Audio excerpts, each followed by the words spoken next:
Good morning, dear students. So your next chapter, that is chapter number 13, the models.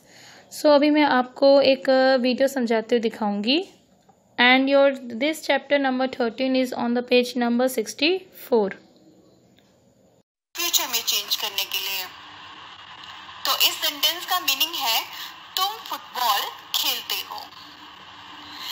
Next है models क्या होते हैं. It is a verb that is followed by another verb to indicate the modality of sentence.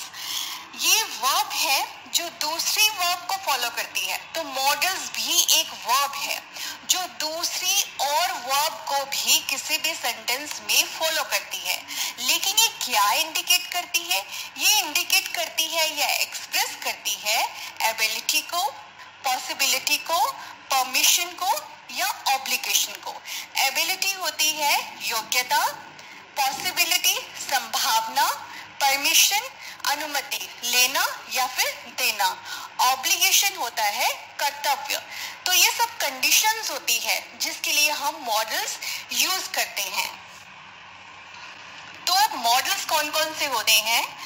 Can, could have, will, would, would have, shall, should have, must have, may have, might have, has to, have to, had to, ought to have, dare and need.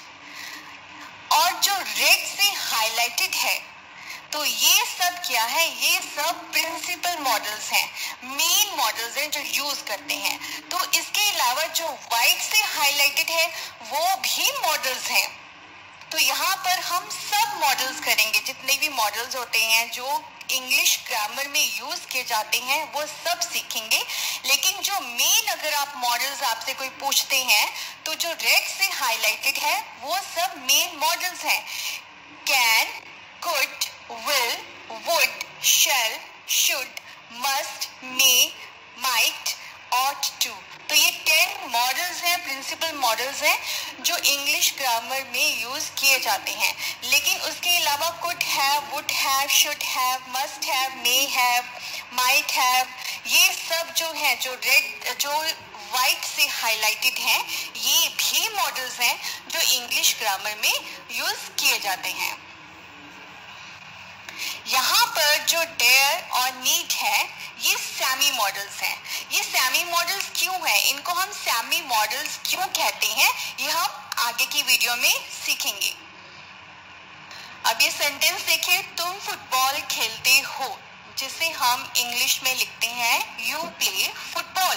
तुम football खेलते हो मतलब present की बात हो रही है, जो टाइम चल रहा है. खेलते हो तो प्ले की फर्स्ट फॉर्म यूज कर रखी है. तो इस सेंटेंस में यू क्या है? सब्जेक्ट है, प्ले वर्ब है और फुटबॉल ऑब्जेक्ट है. तो प्ले जो है वो हमें बता रहा है कि ये सेंटेंस प्रेजेंट में है. अगर आप प्लेड लिख दोगे तो हमें पास्ट के बारे में बताएगा. मतलब ये मेन वर्ब है जो इंडिकेशन दे रहा है कि ये टेंस किस वे में यूज हो रहा है, उसकी फंक्शनैलिटी के बारे में बता रहा है कि प्रेजेंट की बात हो रही है, पास्ट की बात हो रही है या फ्यूचर की बात हो रही है. तो ये मेन वर्ब है. अगर आप मेन वर्ब से पहले कैन लगा देते हो, यू कैन प्ले फुटबॉल, तो इसका मीनिंग बन जाता है तुम फुटबॉल खेल सकते हो. अब सकते क्या है? सकते हो ये एक एबिलिटी है, योग्यता है, आप में कैपेबिलिटी है कि आप फुटबॉल को खेल सकते हो और ये प्रेजेंट में बात हो रही है. तो यहाँ पर कैन क्या है? ये एक मॉडल वर्ब है. और मॉडल वर्ब क्या बता रही है? एबिलिटी, योग्यता के बारे में बता रही है. इसमें आपने ये भी याद रखना है कि जो मॉडल वर्ब है वो मेन वर्ब को फॉलो करती है. वो किसी भी सेंटेंस में मेन वर्ब से पहले आती है.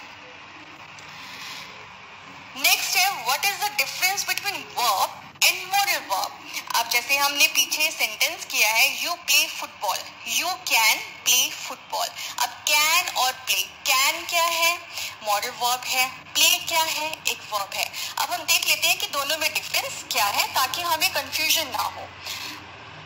तो जैसे वर्ब है वर्ब क्या है? Verbs refer to action words होते हैं, ये एक्शन वर्ड्स होते हैं। That is words that describe actions, कि क्या हो रहा है, खाते हो, पीते हो, खेलते हो, जाते हो, ये सब एक्शन वर्ड्स है। ईट, लिसन, प्ले। और एक्शन वर्ड्स को हम फर्स्ट फॉर्म, सेकंड फॉर्म और थर्ड फॉर्म में चेंज कर सकते हैं किसी भी सेंटेंस की फंक्शनैलिटी को बताने के लिए, कि सेंटेंस जो है वो पास्ट के बारे में बता रहा है, प्रेजेंट के बारे में बता रहा है, या फ्यूचर के बारे में बता रहा है। लेकिन मॉडल वर्ब क्या है? There are specifically used to indicate the modality in a tense। तो ये टेंस में मोडालिटी को बताने के लिए यूज किया जाता है। तो मोडालिटी क्या होती है? मोडालिटी होता है एबिलिटी, परमिशन, ऑब्लिगेशन और performance of verb with which it is used। अब हमें पता है कि जो मॉडल वर्ब है वो मेन वर्ब को फॉलो करती है, वो मेन वर्ब से पहले यूज की जाती है। लेकिन ये मेन वर्ब की परफॉर्मेंस के बारे में बताती है कि उसमें क्या है, वो योग्यता है या अनुमति के बारे में बात हो रही है या कर्तव्य के बारे में बात हो रही है। तो कुछ कंडीशंस के बारे में बताती है, तो इसे हम मॉडल वर्ब बोलेंगे। और ऑक्सिलरी वर्ब के बारे में भी आपने सुना होगा। तो ऑक्सिलरी वर्ब क्या होती है? They help the main verb to describe its action that adds grammatical or functional meaning to the tense in which it is used। Auxiliary verb जो होती है वो main verb के साथ यूज की जाती है और उसकी फंक्शनैलिटी या ग्रामेटिकल जो मीनिंग है उसके बारे में बताती है। ग्रामेटिकल मीनिंग जा रहा है या जाता है या जाऊंगा, ये सब बताती है। अब जैसे ऑक्सिलरी वर्ब्स कौन सी होती है? Is, are, am, was, were, will, shall, have, has, can, could, shall, should, will, would, may, might, must, ought to.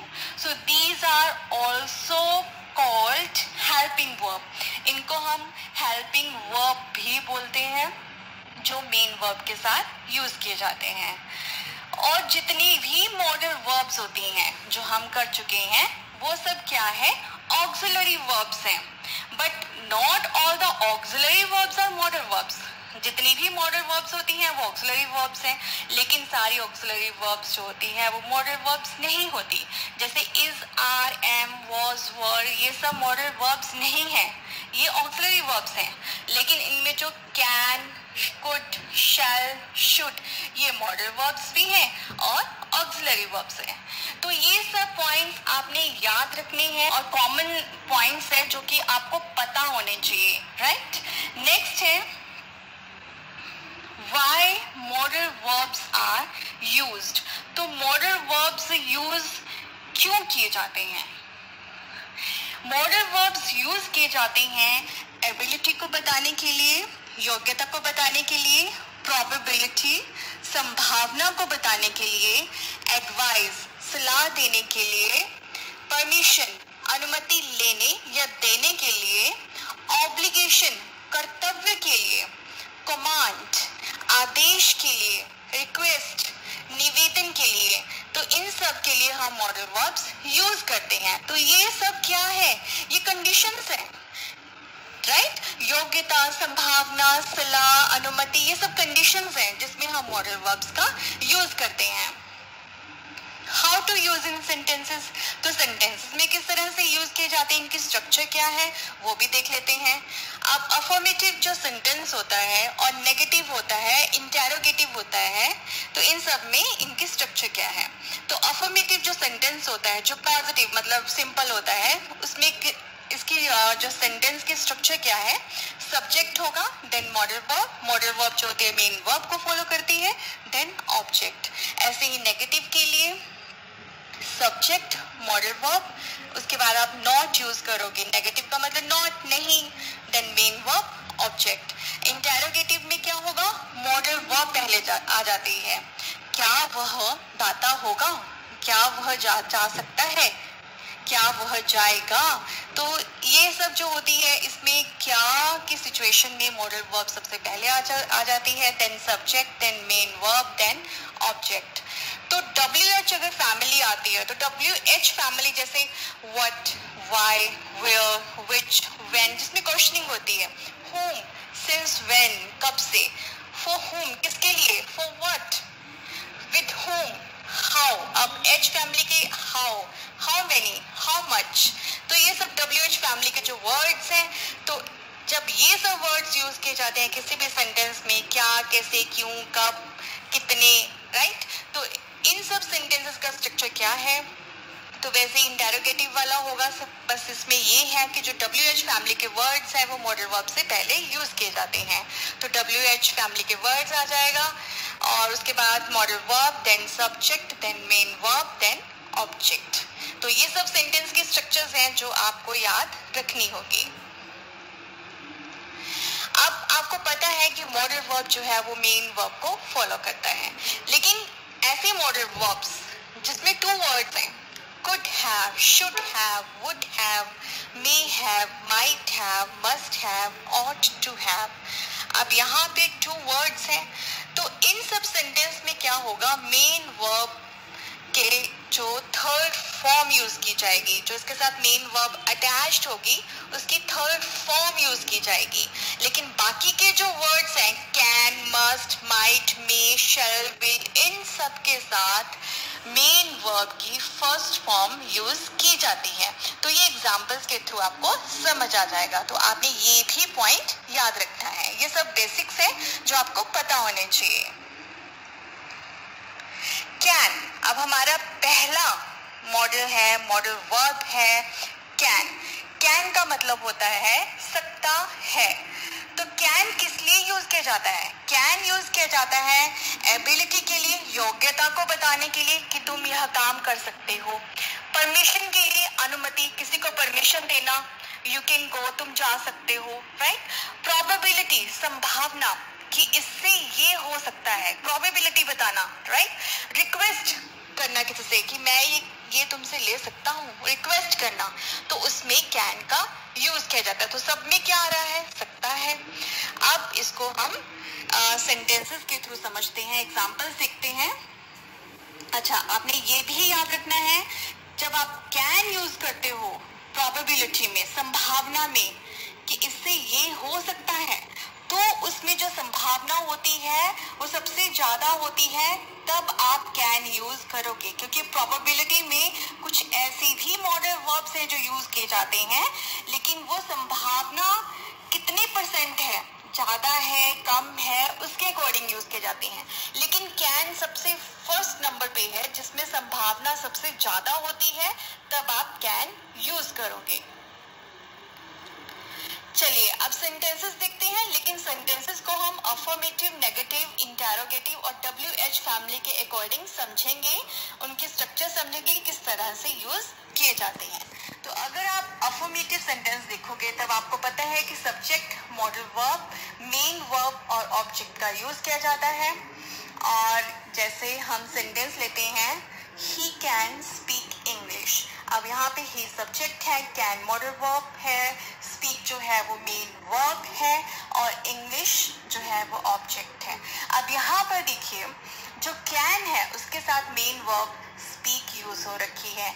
अब आपने ये याद रखना है, जैसे मैंने पहले बताया था कि जो टू वर्ड्स की मॉडल वर्ब्स होती हैं जिनके लास्ट में हैव आता है, उस सिचुएशन में आप किसी भी सेंटेंस में जब आप वो मॉडल वर्ब्स यूज करते हो तो आप मेन वर्ब की थर्ड फॉर्म यूज करोगे, और बाकी के जितने भी मॉडल्स हैं उन सब के साथ आप मेन वर्ब की फर्स्ट फॉर्म यूज करोगे। अब कैन जो है उसके साथ आप स्पीक मेन वर्ब है और इसकी ये फर्स्ट फॉर्म यूज करोगे, राइट, तो ये आपको पता होना चाहिए। तो ही कैन स्पीक इंग्लिश, वह अंग्रेजी बोल सकता है। अब अगर हम इसे नेगेटिव में चेंज करते हैं तो मॉडल वर्ब के साथ नॉट यूज हो जाएगा, तो he can not speak English, वह अंग्रेजी नहीं बोल सकता है। तो इंटेरोगेटिव में क्या होगा, क्वेश्चनिंग होगी, जैसे मॉडल वर्ब सबसे पहले आ जाएगा, then subject, main verb, then object. तो इसका है कैन ही स्पीक इंग्लिश, तो यहाँ पर देखिए क्या वह अंग्रेजी बोल सकता है। नेक्स्ट है WH फैमिली, तो वो पता है कि सेम इंटेरोगेटिव का यूज करना है, बिकॉज मॉडल वर्ब से पहले आप WH फैमिली के वर्ड यूज करोगे। तो यहाँ पर सेंटेंस है, how can he speak English, वह अंग्रेजी कैसे बोल सकता है। तो यहाँ पर मोडेलिटी क्या हुई, सकता है, उसकी कैपेबिलिटी है कि वो अंग्रेजी बोल सकता है, उसकी एबिलिटी है। तो यहाँ पर योग्यता की बात हो रही है। नेक्स्ट और भी मोडेलिटी है, और भी कंडीशंस हैं जिसमें हम कैन का यूज करते हैं, जो हम पहले इसकी बात कर चुके हैं। जैसे परमिशन के लिए, परमिशन अनुमति के लिए यूज करते हैं, लेकिन अनुमति जो होगी, परमिशन जो होगी वो इनफॉर्मल होगी। इनफॉर्मल क्या होता है, जैसे आप अपने फ्रेंड्स को परमिशन दे रहे हैं जो आपके नॉन है, आपसे छोटा है, आपकी फैमिली का कोई है, तो ये सब इनफॉर्मल होते हैं। मतलब इनके साथ फॉर्मल होने की जरूरत नहीं पड़ती। फॉर्मल क्या होता है कि थोड़ा सा जैसे बॉस हो तो फॉर्मल में आ जाता है कि थोड़ा सा अच्छे तरह से बात करनी है। तो ये सब वर्ड्स हैं जो हम फॉर्मल और इनफॉर्मल में यूज करते हैं परमिशन में।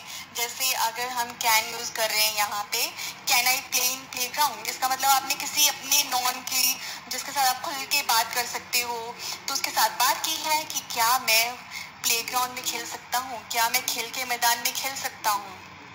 तो ये परमिशन है, राइट। अगर प्रोबेबिलिटी है, प्रोबेबिलिटी जैसे कि हमने देखा था कि प्रोबेबिलिटी जो होती है कैन की वो सबसे ज़्यादा होती है, उस कंडीशन में ज़्यादा होती है और इसलिए इसका यूज़ किया जाता है। और जैसे संभावना के लिए, स्मोकिंग कैन कॉज कैंसर, धूम्रपान से कैंसर हो सकता है, मतलब प्रोबेबिलिटी संभावना ज़्यादा है, इसलिए हमने कैन का यूज़ किया है। नेक्स्ट है रिक्वेस्ट के लिए, निवेदन के लिए, लेकिन रिक्वेस्ट भी इनफॉर्मल होगी, मतलब इसमें भी फॉर्मेलिटी की जरूरत नहीं है। आप किसी के साथ जो आपका नोन है, छोटा है, आपका घर की फैमिली का है, उसके साथ आप रिक्वेस्ट में बात कर सकते हो। जैसे can I borrow your pen, क्या मैं आपकी कलम उधार ले सकता हूँ। मतलब आप किसी बॉस या आपसे जो बड़े लेवल पे है उससे बात नहीं कर रहे हो, राइट। तो ये इनफॉर्मल वे में यूज किया जाता है परमिशन में और रिक्वेस्ट में। तो नेक्स्ट है हमारा मॉडल कुड। कुड पास्ट है कैन का और इसका मीनिंग है सका, वह जा सका, मतलब किसी कंडीशन में हम बता रहे हैं ये सिचुएशन थी इसलिए वह जा सका। तो ये किस लिए यूज किया जाता है, पास्ट एबिलिटी, योग्यता, पास्ट की कोई योग्यता कि वह यह काम कर सकता था या वह यह काम कर सका। तो यहाँ पे कर सका आएगा, वह यह काम कर सका, तो पास्ट एबिलिटी की बात हो रही है। इसके साथ साथ आप परमिशन के लिए यूज करोगे, अनुमति के लिए, राइट। परमिशन प्रेजेंट में होगी, प्रोबेबिलिटी संभावना ये भी प्रेजेंट में होगी, रिक्वेस्ट निवेदन ये भी प्रेजेंट में होगा। तो पास्ट में सिर्फ एबिलिटी में ये यूज होता है, तो ये प्रेजेंट में भी यूज हो रहा है और कुछ ऐसी कंडीशंस हैं जिसमें ये प्रेजेंट में यूज हो रहा है, कुछ ऐसी कंडीशंस हैं जिसमें ये पास्ट में यूज हो रहा है। लेकिन पास्ट में सिर्फ एबिलिटी की कंडीशन में यूज हो रहा है, योग्यता की अगर बात कर रहे हो तो ये पास्ट में यूज होगा। और यहाँ पर भी प्रोबेबिलिटी जो होगी वो 90 to 100% होगी। जैसे पास्ट एबिलिटी योग्यता की बात हो रही है तो अफर्मेटिव में यूज हो रहा है ही कुड प्ले, वह खेल सका, राइट। किसी कंडीशन की बात हो रही है पास्ट में जो उसकी एबिलिटी थी कि ये कारण था जिसकी वजह से वह खेल सका, तो ये अफर्मेटिव है। ऐसे नेगेटिव में नॉट लग जाएगा, ही कुड नॉट प्ले, वह खेल नहीं सका। इंटेरोगेटिव में कुड ही प्ले, क्या वह खेल सका। WH फैमिली अगर आप देखोगे, हाउ कुड ही प्ले, वह कैसे खेल सका, तो ये WH फैमिली है। ऐसे ही अगर हम दूसरी मोडेलिटी देखते हैं, अब हमने पास्ट एबिलिटी के बारे में बात की, अब ऐसी मोडेलिटी जिसमें ये प्रेजेंट में मतलब यूज किया जाता है, जैसे परमिशन लेना, अनुमति लेना, लेकिन इसमें क्या हो जाएगा, फॉर्मल, मतलब आप किसी बॉस के साथ बात कर रहे हो जो आपसे थोड़े बड़े हैं या आपसे बड़ी उम्र का कोई है जिससे आप बात कर रहे हो, अपने पापा, अपने मम्मा, मतलब जो आपसे बड़े हैं उनसे बात कर रहे हो। अगर आपने उनसे परमिशन लेनी है तो आप किस तरह से बात करोगे, could I use your pen, तो ये यूज किया जाता है, क्या मैं आपकी कलम का उपयोग कर सकता हूँ। प्रोबेबिलिटी संभावना, extreme rain can cause the rivers to flood city. तो अत्यधिक बारिश से नदियों की बाढ़ शहर में आ सकती है। तो ये प्रोबेबिलिटी के लिए यूज किया जाता है।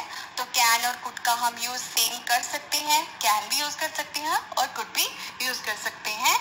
रिक्वेस्ट, निवेदन, लेकिन पोलाइट, अगर आप बहुत पोलाइट वे में बोलते हो किसी को तो आप कुड यूज करोगे। जैसे could you lend me this notebook. अब यहाँ पर देखिए, क्या आप मुझे यह पुस्तक दे सकते हैं? तो यहाँ पर पोलाइट रिक्वेस्ट की गई है, तो इसलिए हम कुड यूज करेंगे। तो कुड जो है वो पोलाइट वे में यूज किया जाता है। सो ऐसे ही नेक्स्ट है कुड हैव, जो कि पास्ट है और इसका मीनिंग होता है पास हो सकती थी या सकता था, या किसी चीज का पास में होना, लेकिन पास्ट की बात होना, राइट। ऐसे सकता था, वह जा सकता था, ये सब पास्ट की बात होना। अब यूज्ड किस लिए किया जाता है? सिर्फ ये पास्ट एबिलिटी की बात को